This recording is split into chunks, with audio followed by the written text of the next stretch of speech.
So the big question is, what is the difference between PR and marketing? They sound really similar and they are very similar, but there are some key differences. With public relations, you're actively pitching announcements, story ideas, or you're sending tips to reporters.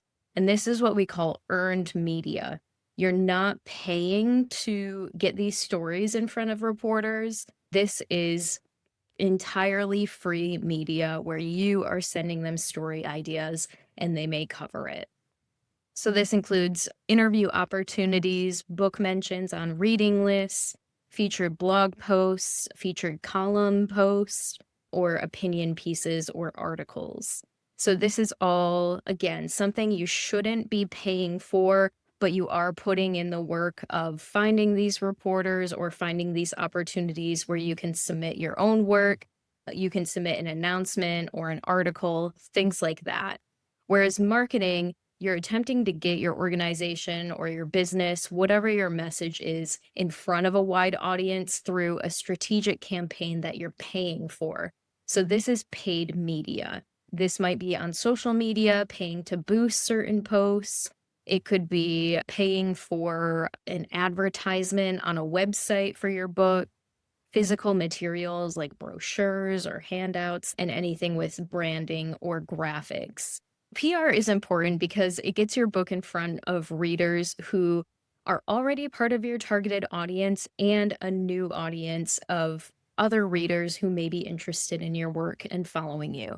It meets readers where they are at, so there's a level of comfort for them and they don't have to go out and search for your information about your book or about you. It's a budget friendly way to get exposure as long as you're willing to take that time and effort and boost brand awareness of who you are as an author, and also provides more credibility with media outlets, with readers. It's really great if you can showcase some of these interview opportunities or mentions on your website, and allows you to build trust and transparency with your readers as well. If they can see you talking about your books, meeting other people where they're at, if they can see that you are taking time to promote your books and promote your writing, it just allows more opportunities for connection. We're going to talk about building your network. So, this is the point where if you are publishing and trying to think of different opportunities for getting the information out, like where can you take this message? And so I want you to think about a couple different areas that you can consider your network. First would be the most local. You have your friends and family, sharing your publishing news with friends and family and asking them to share this with their network. That can be through social media posts, it can be through physically sharing the copies, but this is a great way to start. Even if one person is posting something on their social media, it's going out to their entire audience. So they could have 300 friends on social media, and that's 300 pairs of eyes that could be on that announcement. If you can start with those more local opportunities with your friends and family, and then think about the professional networks that you're part of. So, are you part of a local writing group? Is there a network within your job where it's all right to share about this news or where you would want to share that news?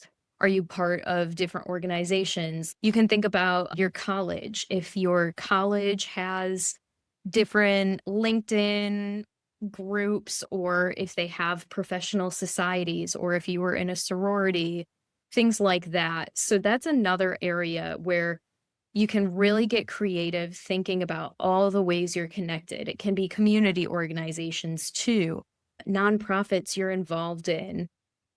And then moving on to more like physically local, if you have local bookstores in your area, it's a great idea to befriend your local bookstore owner or the workers there. If you have any kind of local markets like farmers markets or makers markets, those are other great places where you can tap into. And then, of course, we have social media, we have collegiate trade or community networks. magazines or websites that you belong to that take submissions from people, podcasts you listen to about reading or writing, and local news outlets. Just think about some of the different groups you're connected to and ways to leverage these into other opportunities. I've found more often than not, people want to help. They're excited for you, they're excited for this big milestone, and so they'll do what they can to help get more sets of eyes on your work and what you're doing. So, when you finally come up with this list, what you'll want to start with is writing a pitch email. So, this is where you're going to make that first connection. You want a compelling pitch that's going to grab their attention, and it allows you to introduce yourself and why you're reaching out to them.